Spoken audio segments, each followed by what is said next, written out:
My name is Roxy Johnson, and I'm 27 years old. Family dinners always felt like job interviews I never applied for. Everyone sat around Aunt Diane's oversized dining table, bragging about real estate flips, medical conference invitations, and who had made partner this quarter.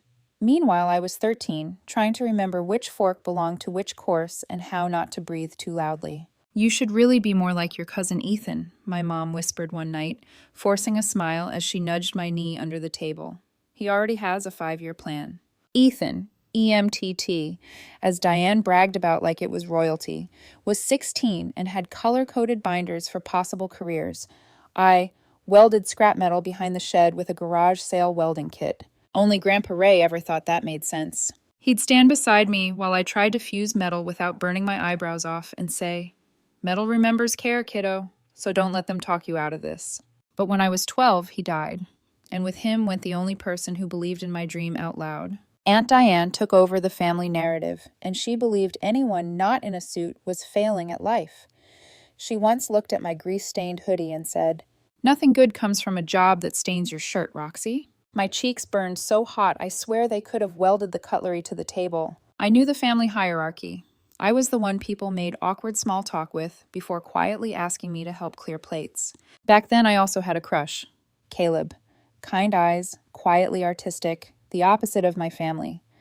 Years later, he'd be my boyfriend, but at 13, he was simply the boy who said, "That looks awesome," when I showed him a picture of my first decent weld. His ex-girlfriend Lana, on the other hand, would later sneer, "Trades are a phase, Roxy. You'll want a real career eventually." I bit back the urge to mention blowtorches and eyelashes. At 18, I announced at dinner that I'd been accepted into a welding apprenticeship instead of going to university. The table went dead silent. The chandelier hummed. Diane's eyes narrowed. "A welding shop?" she repeated loud enough to make the salt shaker flinch. "You mean a garage?" I didn't explain, didn't defend it, didn't educate them on structural welding versus oil changes. I just nodded. Mom changed the subject. Someone asked about Diane's Amalfi Coast trip. My dream vanished from the table. But it didn't vanish from me. The apprenticeship was hard. Day shifts, night shifts, machine shop shifts, uniform permanently stained, hands scraped, hair smelling like molten metal instead of perfume. But welding made sense to me. Metal was honest. If you treated it right, it held.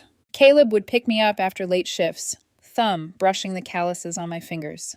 "These hands are going to build something huge," he'd say. Lena would roll her eyes from across the room at social events. Whatever. For 5 years, every family gathering was the same. "So, still welding?" Diane asked, stretching the word still like a disease. "Yep." No one asked why I loved it.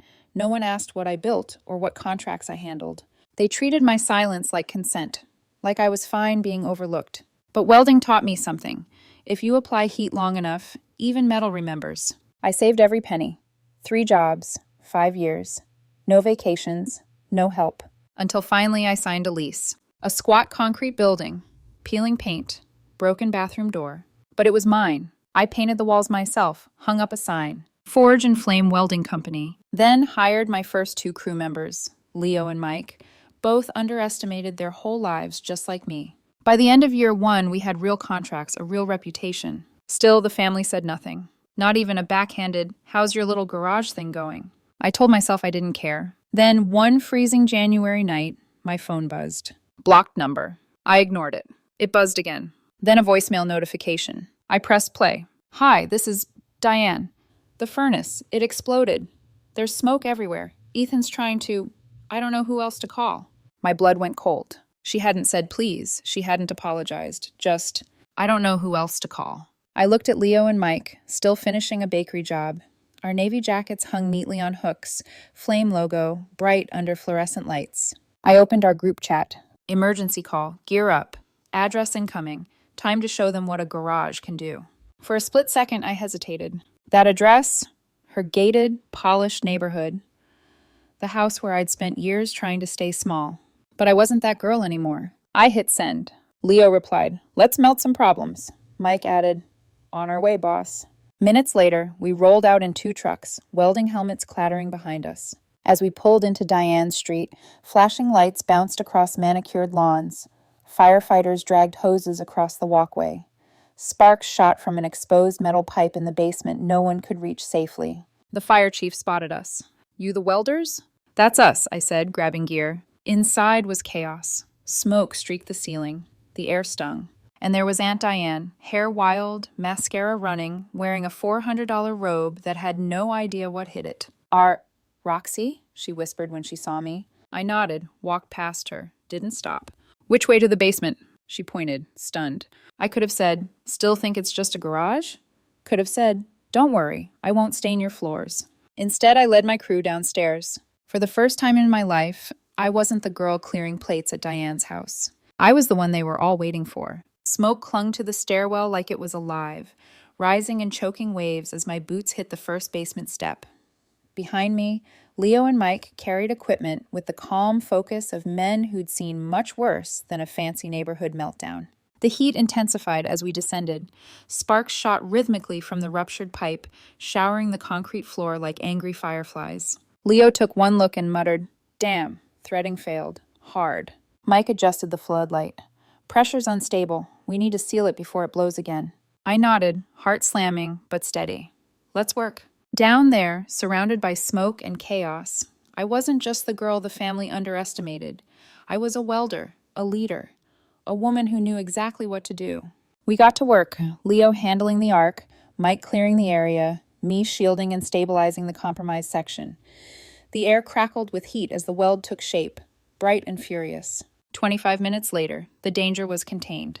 When I finally straightened, wiping soot from my cheeks, my muscles trembled, not from exhaustion, but from something sharper, something like vindication. We climbed back upstairs into the marble and glass monument Aunt Diane called a kitchen. She was sitting at the island like someone had unplugged her power source. Her robe hung crooked, her mascara was gone. Her voice, normally crisp, clipped and confident, came out cracked. "I didn't know who else to call," she whispered. She said it like a confession, like it cost something. Maybe it did. I didn't gloat, didn't smirk, didn't mention the years she'd called welding garage work. Glad we could help, I said simply. Ethan, perfect hair now wilted, hands shaking from adrenaline, exhaled. That was fast, he said. I thought you were still, just starting out. For a moment, I saw the cousin who used to laugh at my dreams. Then I saw the man afraid of losing his house to fire. I just gave him a quiet smile. We've been around. We packed up as firefighters cleared the scene. No thanks. No apology. Not even a forced smile. Fine, I didn't need it. But the next morning, something changed. I walked into the shop, coffee in hand, and saw Leo scrolling his phone with a raised eyebrow.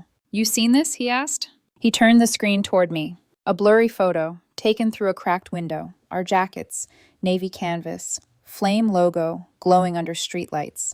Posted by Aunt Diane. No caption. But the comments? A goldmine of wealthy neighborhood panic. Does anyone know this welding crew? My furnace is making a noise. Help. Diane says they were lifesavers. Please message me their contact info. 3 voicemails hit my phone before noon. Hi, is this Forge and Flame? My boiler sounds unhealthy. Hello, my neighbor recommended you. Something about an emergency. I saw a picture of your jackets. Do you do fireplace inspections too? I blinked at the phone. Did Diane just accidentally become our marketing manager? Mike asked. Leo snorted. Rich people fear broken appliances more than aging. By Friday, we'd landed 6 inspection gigs, 2 residential contracts, and a commercial job for a storefront furnace swap. Ironically, we didn't even advertise furnace work. But we could do it, and we did it well. I didn't thank Diane. She didn't mention the post ever again. But I noticed something. She followed our business page, quietly, under a fake name that fooled absolutely no one. Then, like she was trying to apologize without saying words, she left a 5-star review. Professional and reliable, highly recommended. No name, but I recognized the writing style. Classic Diane. Emotionally constipated, but trying. A week later, Leo walked into the shop holding a rolled blueprint. He dropped it onto the workbench dramatically. You're going to want to sit down. I unrolled it and froze. The address? Aunt Diane's house. A garage conversion project. Studio build. Duct rerouting. Reinforced metal framing. And in the margins, her secretary's neat handwriting. Possibly use Roxy's team. They were fast, clean, professional. I felt something in my chest twist tight. It wasn't an apology, but it was something. I'll accept the bid, I said. Business or revenge? Mike teased. Neither, I said. Closure, maybe. On the first day of the job, Diane opened the door wearing a silk robe that probably cost more than my rent. "Oh," she said softly, "I didn't think you'd personally come." "We run a hands-on shop," I replied. Her eyes flickered, uncertain, unfamiliar. Respect? Maybe curiosity. We worked 4 days straight, framing, rerouting, installing a thermal barrier, cleaning up better than any contractor she'd hired before. On the last day, I handed her the invoice. Fair, accurate, no discount, no markup. That night, a text from an unknown number buzzed through. "Roxy, thank you. The studio looks beautiful. I'm proud of you.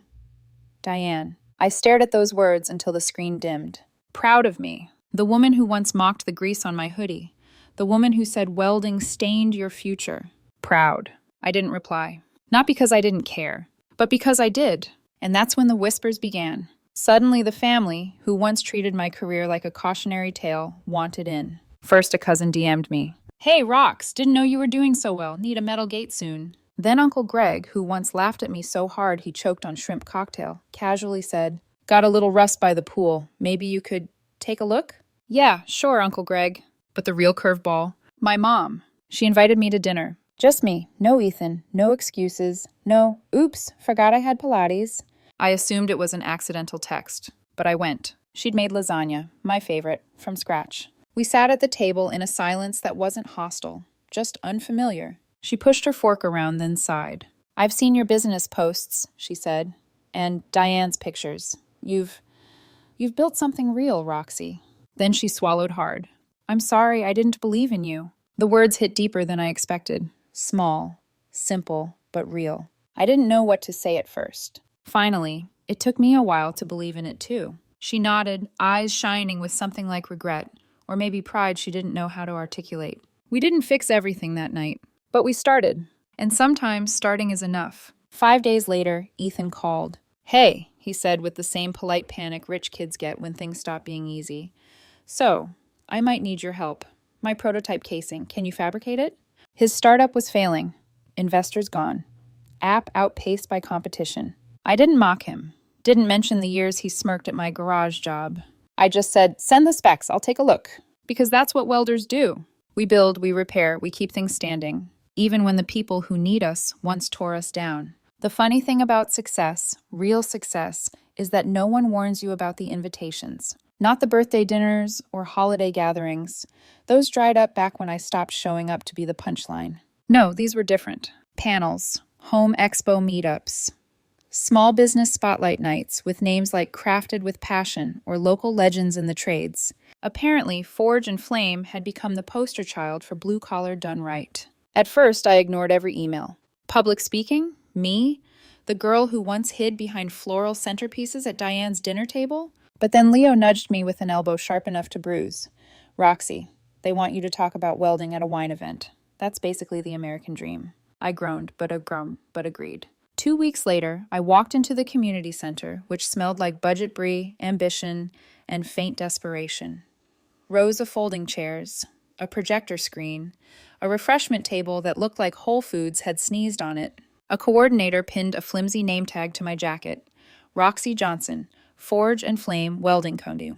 The event featured a baker with a sugar-dusted apron, a woodworker with sawdust in his beard, a solar panel installer who spoke like TED Talks were his hobby, and then me. When they introduced me, the lights dimmed slightly, giving the room a warm golden glow, like sparks in a welding bay. I stepped forward, palms moist despite the calluses. I didn't try to be inspirational, didn't rehearse lines like a politician. I just told the truth. How welding gave me direction when I felt invisible, I said.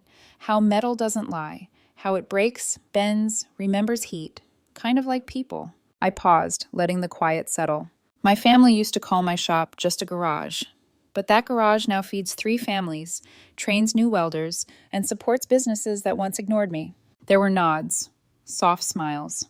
One guy even wiped his eyes. But one face in the audience froze me. Aunt Diane, tailored coat, sharp posture, clutching her purse like she'd wandered into the wrong galaxy. But she stayed. Didn't clap, didn't frown, just listened. It startled me more than the furnace explosion. After the panel, people mingled, passing business cards like party favors. "You're an inspiration." "My son wants to go into welding. Is your shop hiring?" You speak with so much heart. But when the crowd thinned, I didn't see Diane. Figured she'd slipped out like a ghost. I headed to my truck, ready to peel off the name tag and shove it into the glove box. Then, You spoke well. her voice drifted across the parking lot like cold air through a cracked window. I turned. She stood under a street lamp, coat pulled tight, hair immaculate. The contrast between smoke-stained Diane I'd rescued and this Diane was surreal. Didn't expect to see you there, I said. I wanted to understand. I raised an eyebrow. Understand what? Her eyes softened, just barely. Why you kept going, Even when we didn't believe in you. that hit me harder than I expected, right under the ribs. So I told her the truth, the messy kind. I didn't do it to prove anything, I said quietly. I just got tired of feeling invisible. She inhaled sharply, as if the words punctured something inside her. A long moment passed. Then she reached into her purse and pulled out something that almost made me laugh. A checkbook. I want to sponsor one of your apprenticeships, she said. Quietly. No recognition. Just overdue. My throat tightened. Are you serious? I am. She scribbled a number, tore the check, held it out. Not massive, but not small, and undeniably meaningful. It was her version of an apology, misaligned, awkward, but sincere. I took it. Thank you, Diane. Don't thank me, she murmured. Just leave the door open for someone who needs it. She walked away before I could say anything else. A month later, a reporter called. Hi, Roxy. We'd love to spotlight Forge and Flame as part of our New Faces of Local Industry feature. I nearly dropped my welding helmet, but I agreed, mostly because the photographer promised not to make me pose with a wrench against a sunset. They came to the shop, got pictures of me welding, Leo flexing dramatically in the background, Mike pretending he wasn't crying from metal dust. The next morning, the article was out. Forge and Flame, from just a garage to neighborhood backbone. I didn't send the article to anyone in my family. I didn't have to. By noon, a text pinged my phone. A photo of the article clipped neatly onto a refrigerator door. The message below it. Look who made it onto Mom's sacred fridge space. Diane. I stared at it longer than I should have. The same woman who once mocked my welding hoodie now had my face next to her grandkids' macaroni art. Life is strange. Beautiful, messy, full of sparks. Then came the heat wave. 98 degrees. Humidity thick enough to weld through. A transformer blew on Diane's street, killing power for half the block.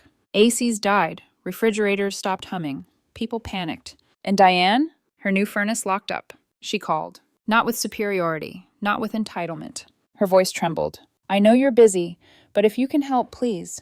There are 3 elderly neighbors. It's not just me. That sentence changed everything. She didn't call as the queen of the neighborhood. She called as a human. We'll be there, I said. We brought 3 trucks, 4 techs, full gear. When we pulled into the melting cul-de-sac, someone shouted, Thank God the welding crew is here. We weren't garage people anymore. We were the cavalry. We stabilized the system, got temporary units running, and patched Diane's furnace within 2 hours. Then we went door to door helping her neighbors. A little girl gave Mike lemonade and pineapple-shaped cups. He cried, claimed it was heat stroke. Everyone knew it wasn't. As we packed up, Diane stepped outside holding a tray of iced tea and paperwork. Maintenance requests, budget approvals, a winter prep calendar. You want to put Forge and Flame on retainer? I asked. She nodded. You've proven your worth, and I'd rather hire professionals than pretend Ethan can fix things with YouTube tutorials. I laughed. She smiled. For the first time in our entire shared history, the moment felt easy, even warm. Also, she added softly, I like seeing the jackets around here. I looked back at my crew, tired, dusty, proud, loading gear into trucks, flame logo glowing in the sun. Yeah, I said quietly. Me too. Fall crept in slowly. Cool mornings, gold-tinted afternoons, and the faint smell of maple drifting across the industrial lot of Forge and Flame. Business was booming. My crew was stronger than ever. The annex plans were starting to take shape in my head, though I hadn't told anyone yet. But despite the victories, something lingered inside me. A quiet itch, a tug, a sense that the story with Diane wasn't finished.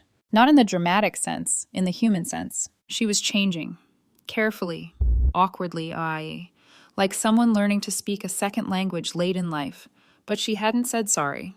She hadn't admitted the years of dismissal or the way she'd shaped my mother's expectations of me. And maybe she never would. But I could feel it, that something was shifting. One night, after closing the shop, I stayed behind. The others left laughing about some meme Leo showed them. The quiet afterward felt thick, I turned on the overhead lamp, pulled out metal rods I'd been saving, and set to work. Sparks lit the bay, orange and fierce, painting the walls like a heartbeat. No invoices, no deadlines, no expectations. Just me and the metal. 2 weeks, 4 burns, 7 redesigns. When I was done, I stood back and let the moment settle. An iron bench, raw, curved, strong but gentle, vines welded along the sides, initials folded subtly into the frame. DL. I didn't even know why I built it at first, but when I loaded it into my truck the next morning, it felt right.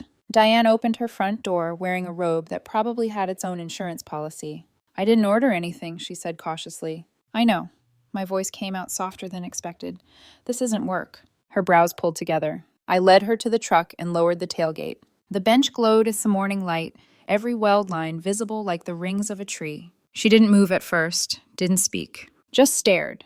You made this? She whispered. Yeah, I said, for you, for your porch or garden, wherever fits. She stepped closer, fingertips brushing the welded vines, following the lines like they were braille. When she reached the initials, she froze. Roxy, her voice cracked. Did you do this recently? Last 2 weeks, after hours. Silence stretched, long, brittle, and full of unsaid history. Then something incredible happened. She sat, not gingerly, not testing it. She trusted it, trusted me. And for a moment, we didn't say anything. Just existed there, on that bench, in a place neither of us had ever been before, equal. Finally, she exhaled, shaky, like a weight lifting. I used to think welding was brute work, she said softly. Noise and heat, violence against metal. I chuckled. A lot of people think that. She gestured at the bench. But this is art. I wasn't expecting that. Not from her. Not from the woman who once called my dream a garage fantasy. Her eyes glistened, not quite tears, but something close. Thank you, she whispered. Not a grand speech, not a confession. Just a human word, a real one. She invited me in for coffee, a mug that said Boss Lady, which made me grin. We talked about the shop, my plans, the apprentices I wanted someday.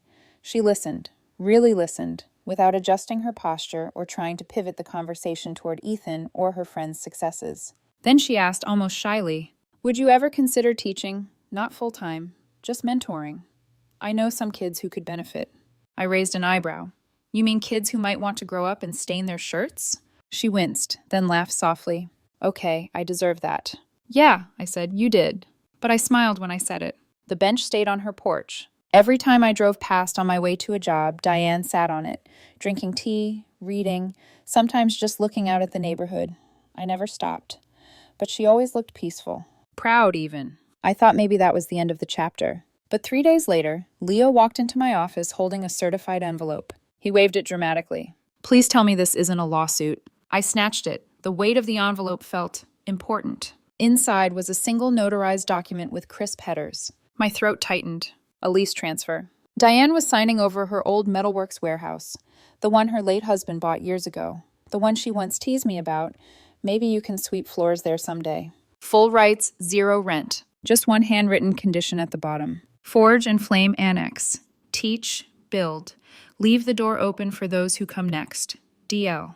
My hand shook as I held the paper. That building, dusty, forgotten, unused, was about to become something else. A future, a sanctuary, a forge for kids who needed a place to be seen. For kids like I once was. I called Diane. Why? I asked, voice cracking. Her answer was simple. You made something out of nothing, Roxy. You turned sparks into structure. I don't need the space anymore. But the next you, she might. I closed my eyes. For once, I didn't fight the heat rising behind them. Thank you, I whispered. And I meant it with my whole chest. 6 months later, Forge and Flame Annex opened. Bigger bays, more stations, welding certification nights, open shop weekends for teenagers who didn't fit inside textbooks. We hung a plaque above the door. This used to be called Just a Garage. Now it's where fire becomes future. The first time I flipped the lights on, the whole building hummed with possibility. Caleb, steady, patient, wonderful Caleb, wrapped an arm around my waist. You built this, he murmured. And for the first time, I believed it. I built this. Me, Roxy Johnson, the girl who never fit at Aunt Diane's table. Now the woman forging space for others. And the best part? This was only the beginning. Forge and Flame Annex opened on a brisk Saturday morning, the kind of morning where the air carries both cold and promise. Sunlight spilled through the warehouse windows, catching particles of dust and making them glow like sparks floating in a forge. The old metalworks building, once forgotten, unused, and quietly mocking me from across town, now buzzed with life. Workbenches gleamed. New helmets lined the walls. Certification posters hung beside custom pieces my crew and I welded ourselves. But the most important addition? A small wooden sign inside the entrance, hand-carved by Leo. Everyone starts somewhere. Welcome. Kids filed through this door. Middle schoolers, high schoolers, a few nervous college students who had dropped out of programs that never felt right. Some came alone, hands shoved into hoodies, eyes wary. Others came with parents who looked equal parts confused and hopeful. I saw myself in every single one of them. One girl, maybe 14, hovered in the doorway like she wasn't sure she belonged. Hair in a messy braid, shoes scuffed, sleeves too long. I approached her gently. "First time in a welding shop?" I asked. She nodded. "Well," I said, gesturing to the rows of helmets, "pick a station. Today's just about trying." Her eyes widened. "No charge?" "No charge," I said, "just curiosity." Her smile was small but real. This was why Diane's warehouse mattered. By noon, the annex echoed with laughter, muffled shouts, and the rhythmic hum of welders. I guided a college dropout through her first bead. Leo taught kids how to safely strike an arc. Mike made a whole group laugh by pretending a helmet made him psychic. Caleb dropped by, carrying a tray of coffees, wearing a soft blue flannel that somehow managed to make him look like he belonged in any room he walked into. When he kissed my cheek, the girl from earlier practically evaporated with excitement. Is that your boyfriend?" she whispered. I grinned. "Yep." "He looks like someone in a movie." I snorted. "Don't tell him that. He'll get smug." Caleb overheard and raised an eyebrow in mock offense, which only made the kid giggle harder. Then, of course, his ex-girlfriend Lena appeared, because apparently the universe refuses to let me have one peaceful milestone. She swanned through the annex doors like she owned the place, high heels clicking loudly on concrete, sunglasses pushed onto her perfectly styled hair. "Oh, Roxy, Caleb told me about this place. I thought I should come see the garage expansion." Garage. Garage. Some people just never learn. She looked around with an overly impressed pout. "Well, it's cute. Very industrial chic. Very fiery." She smirked. "I guess this is what you're doing instead of a real corporate career." Caleb stepped forward immediately, jaw tight. "Lena," he said, voice low, "we talked about this." She blinked innocently. "About what? I'm just being supportive." "You're being condescending," he corrected. Her smile soured. He slid next to me, hand on my waist, gentle, firm, grounding. "For the record," he said to her, "this place is incredible, and I'm insanely proud of Roxy." Lena looked like she'd bitten into a lemon. "Well, I won't get in the way." She turned sharply. "Good luck with whatever this is." She stormed out. The door swung shut. I leaned against Caleb, releasing a breath I didn't realize I'd been holding. He squeezed my waist. "I told you she's in the past. You're my future." I didn't need him to say it, but hearing it didn't hurt. A week after the annex opened, Diane visited. Not announced, not dressed in silk, just Diane. She stood in the doorway, hands clasped, eyes moving slowly across the welding bays. Kids worked. Teens focused. Sparks danced. "This place," she whispered, "it's alive." I nodded.